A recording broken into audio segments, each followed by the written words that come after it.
सब सेवाएं जो परिवार पहचान पत्र के साथ जुड़ करके ही मिलती हैं। हरियाणा का जो नागरिक है वो इससे लाभान्वित हुआ है, चाहे उसमें राशन कार्ड हो, चाहे उसमें ओल्ड एज पेंशन हो, चाहे उसमें आयुष्मान भारत हो, अथवा चिरायु योजना हो, अथवा कोई किसी को फर्द लेनी है, किसी को कास्ट सर्टिफिकेट लेना है, किसी को इनकम सर्टिफिकेट लेना है। हर प्रकार की सेवाएं अब इसके माध्यम से मिलती हैं। जो लोगों को चक्कर काटने पड़ते थे सरकारी कार्यालयों के या अधिकारियों के, वो बहुत कम हो गए, मिनिमम हो गए हैं। अभी भी छोटी मोटी जो कठिनाइयाँ बची हैं उसको अब सॉल्व करने के लिए काफ़ी चर्चाएं हमारी आज भी हुई हैं। बहुत जल्दी उन चीज़ों को हम ठीक करेंगे।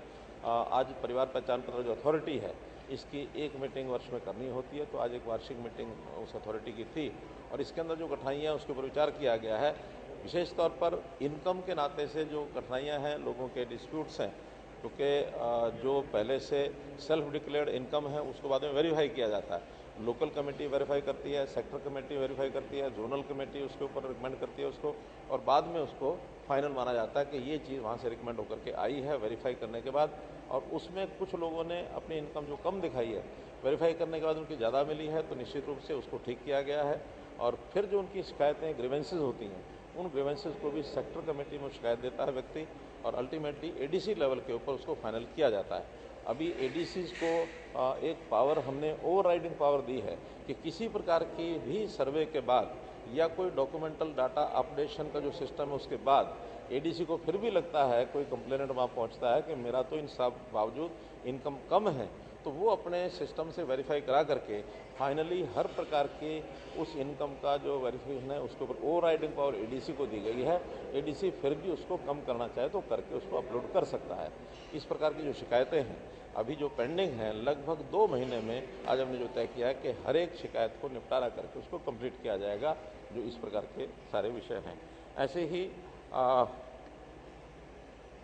ग्रीवेंसेस इस नाते से जो लोग इस प्रकार के किसी प्रकार के ग्रीवेंस अपने परिवार पहचान पत्र को ठीक कराने के लिए, मानो कोई एड्रेस गलत है, टेलीफोन नंबर गलत है, कहीं नाम की गलती है, कुछ और है, ये ग्रीवेंसेस भी अभी तक 8,64,000 ग्रीवेंसेस आई थी, जिसमें से 8,18,000 ये ठीक कर दी गई हैं, और बाकी जो बची हैं लगभग 46,000 इनको भी अगले इस 2 महीने में इसको भी ठीक कर दिया जाएगा, ताकि कोई ग्रीवेंस किसी को इस प्रकार की न रहे। फिर भी एक रेगुलर सिस्टम, कोई भी अपडेशन है, कोई चीज़ उसमें कम ज़्यादा करनी है, उसको रेगुलर तरीके से एडीसी की अध्यक्षता में वो सब कमेटियां लगातार इसको करती रहेंगी। और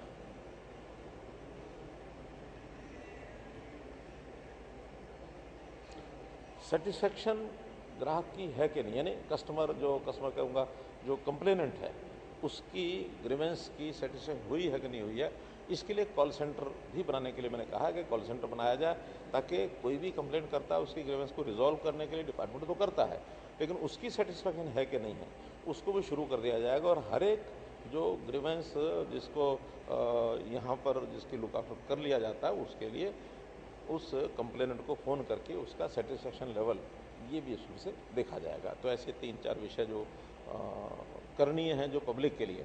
बाकी तो इंटरनल मीटिंग थी, बजट कितना है, एम्प्लॉइज़ कितने हैं, ऑफिस कहाँ होगा, क्या होगा, ये सब चीज़ें ग्रीवेंस परिवार पहचान पत्र अथॉरिटी की उसको एनुअल मीटिंग में जैसे होता रिपोर्ट के आधार पर किया।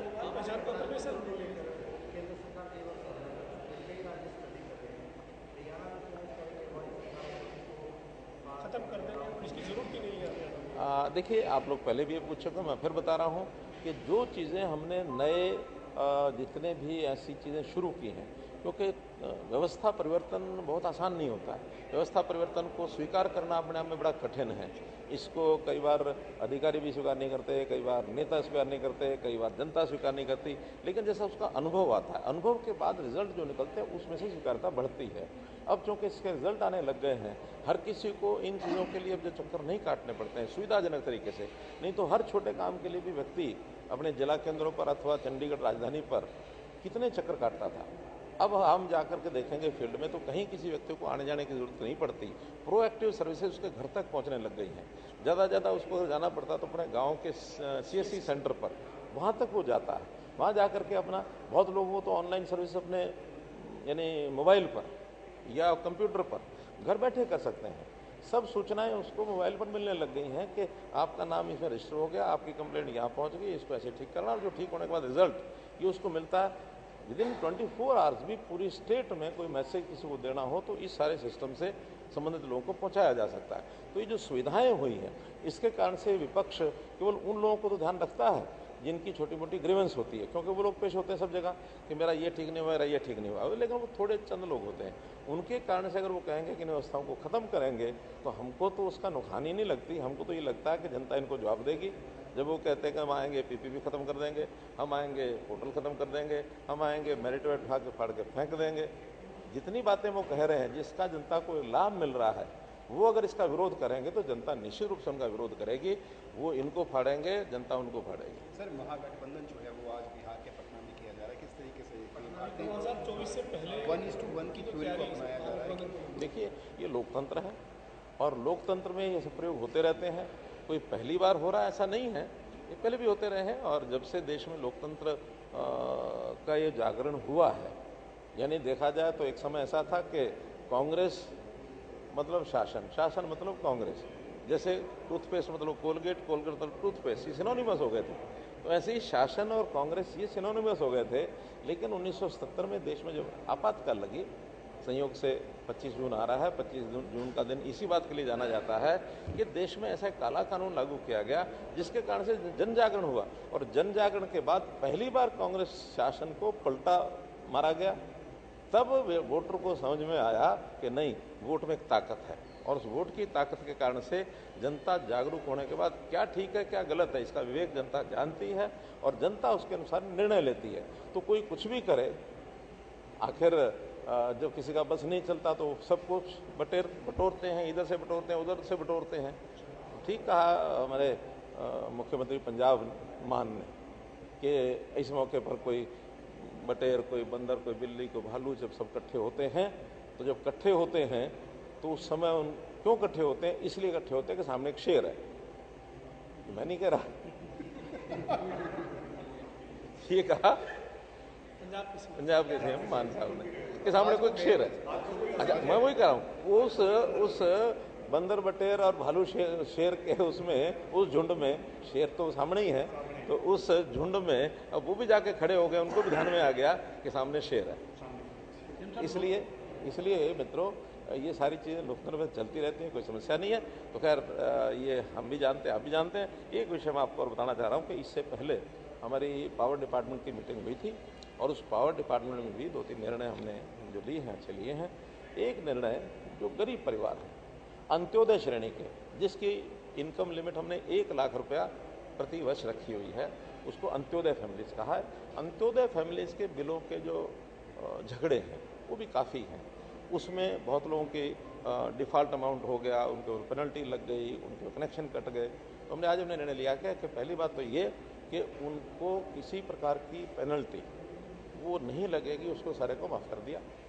दूसरा, डिफ़ॉल्ट अमाउंट कितनी भी हो, more than average bill of 1 year, इससे ज़्यादा डिफ़ॉल्ट अमाउंट को नहीं देना, चाहे 10 साल का भी पेंडिंग बिल हो, तो 1 साल का उसको मैक्सिमम देना होगा। और जिसकी 150 यूनिट पर मंथ, ये एक एवरेज मान करके हम चलते हैं, तो उसको ज़्यादा जो मैक्सिमम अगर उसको बिल देना होगा तो वो 36 रुपये साल का देना होगा, अर्थात 300 रुपये महीने का।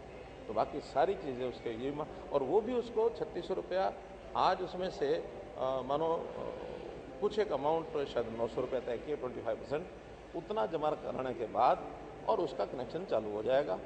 और चालू होने के बाद फिर उसको 1 साल तक बिल नहीं देना, बाकी जो बिल है उसका अगले 2 साल में डिस्ट्रीब्यूट करके, ताकि उसके पास बजट ज़्यादा उसका बिल करना बढ़े। लेकिन कनेक्शन कराने के लिए शुरू में शायद 4 महीने का बिल होता है, जिसका ACD वो एक अमाउंट है, जो 4 महीने का बिल होता है, उसका कुछ कहते हैं डिपॉजिट। वो डिपॉजिट, क्योंकि पिछला डिपॉजिट उसका डिफ़ॉल्ट अमाउंट में ख़त्म हो जाता है, तो अगला डिपॉजिट 4 महीने के बिल का, यानी 600 यूनिट का 1000-1200 जो बनेगा उतना ही जमा करना, उसके बाद उसका कनेक्शन चालू हो जाएगा और फिर वो लगातार अपना बिल भरता रहे और बाकी अमाउंट उसको 2 साल में, अगले 2 साल में उसको देना है। तो एक ये स्कीम आज पास की है।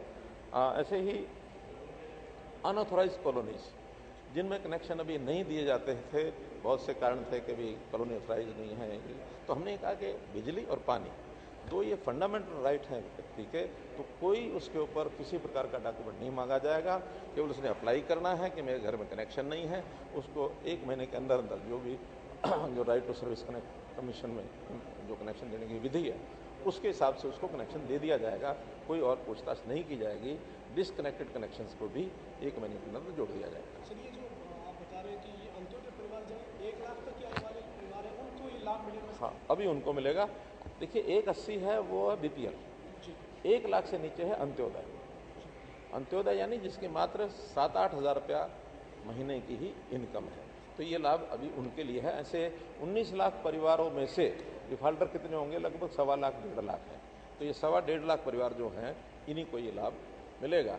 लेकिन अगर 19 लाख में कोई और भी इस प्रकार का केस होगा उसको भी ये लाभ मिलेगा। लोकसभा के चुनाव क्या इसी के अंदर एक विषय है कि किसानों के जो उन्होंने कनेक्शन लिए हुए हैं और उन कनेक्शंस का जो लोड है अभी कम है, तो कई बार किसान को अपनी आवश्यकता के हिसाब से मोटर बड़ी लगानी पड़ती है, लोड उसका बढ़ाना पड़ता है, तो वो आसानी से उसका लोड कनेक्शन बढ़ाने के लिए उसको कठिनाई आती है। तो आज हमने तय किया कि voluntary disclosure of their load ये किसान करेंगे कि अपने आप वो बताएंगे कि मेरा इतना लोड है, इतने हॉर्स पावर की मोटर मेरी काम करेगी, उसका ऑटोमेटिकली उसको जैसे वो डिक्लेयर करेगा उसका लोड बढ़ जाएगा, उसमें किसी प्रकार की परेशानी उसको नहीं आएगी। तो ये 3 फैसले आज बिजली विभाग के भी हमने लिए हैं। हाँ, एक लोकसभा चुनाव पहले कराने की कोई चर्चा चल रही है कि दिसंबर में हो सकता है, कुछ ऐसा आप समाचार दे रहे हैं, हम छानबीन करेंगे। सर, लोकसभा स्तर के लिए आपकी जो रैलियाँ हो रही है सर, सिरसा से रैलियों का आगाज हुआ था। लोकसभा स्तर की जो रैलियाँ हैं गौरवशाली भारत के नाम से आप ये रैलियाँ कर रहे हैं सर। पानीपत में कल होगी, इससे पहले वो रैलियाँ हुई और आने वाले दिनों में रैली 30 जून तक 10 रैलियाँ सारी हो जाएंगी। सर, बहुत अच्छा है। आप लोगों में से कोई सिरसा अगर गया हो तो मुझे मालूम नहीं, लेकिन मैं तो स्वयं वहाँ जब देखा है तो अभूतपूर्व रैली, और खास करके सिरसा क्षेत्र माना जाता है कि शायद बीजेपी का वहाँ कुछ हमारे लिए ठीक नहीं होगा, लेकिन बीजेपी की इस प्रकार की सफल रैली लोग भी उसको देखते रह गए कि एक बहुत रिस्पॉन्सिव रैली जिसको करना चाहिए वो हमारी सिरसा में हुई है। इसी प्रकार सोनीपत की रैली उसमें मैं स्वयं गया था, उसमें वो भी अच्छी हुई है। अब 24 तारीख को पानीपत में है, 25 तारीख को फरीदाबाद में है, गुरुग्राम में है, शायद रोहतक में भी 25 को है, 29 को अम्बाला में है, जगह जगह हमला लोकसभा, तो लोकसभा क्षेत्र में कहीं भी होती है तो उस क्षेत्र की एक रैली होगी। ऐसे बाकी भी सब तय हो चुके हैं। 30 तक सभी रैलियाँ संपन्न हो जाएंगी।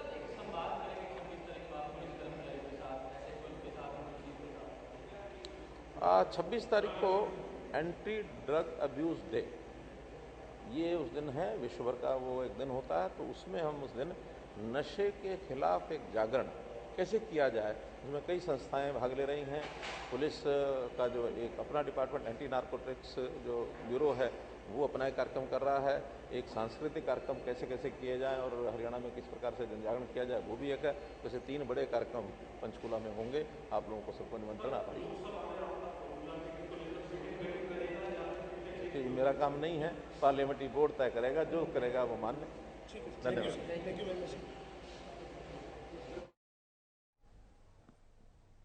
तो आपने सुना मुख्यमंत्री मनोहर लाल को परिवार पहचान पत्र को लेकर के एक समीक्षा बैठक हुई। उसके बाद मुख्यमंत्री मनोहर लाल ने विस्तार से जानकारी दी कि क्या कुछ बैठक में फैसले लिए गए हैं, किस तरह की समीक्षा यहाँ पर की गई है और तमाम जो भी लोगों को कोई समस्या है उनका समाधान करने की बात कही गई है। जल्द से जल्द समाधान करने के लिए अधिकारियों को निर्देश दिए गए हैं। परिवार पहचान पत्र को लेकर के समीक्षा बैठक हुई।